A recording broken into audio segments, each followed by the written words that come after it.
രാവിലെ 10 മണിയോടെയാണ് വൻ അപകടമുണ്ടായത്. കാസർഗോഡ് ഭാഗത്തു നിന്നും വന്ന കാറ് ഇക്ബാൽ റോഡിലേക്ക് തിരിയുന്നതിനിടെ പുറകിൽ വന്ന മറ്റൊരു കാർ ഇടിച്ചാണ് അപകടം.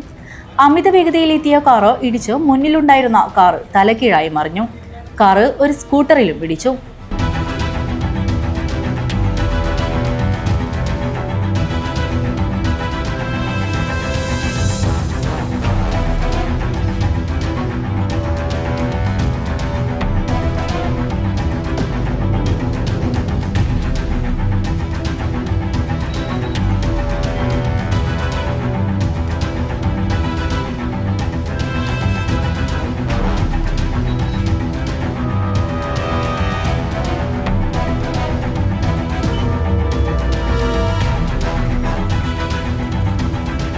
തലകീഴായി മറിഞ്ഞ കാറിൽ ഡ്രൈവർ മാത്രമാണ് ഉണ്ടായിരുന്നത്. ഇയാൾക്ക് നിസ്സാര പരിക്കേറ്റു.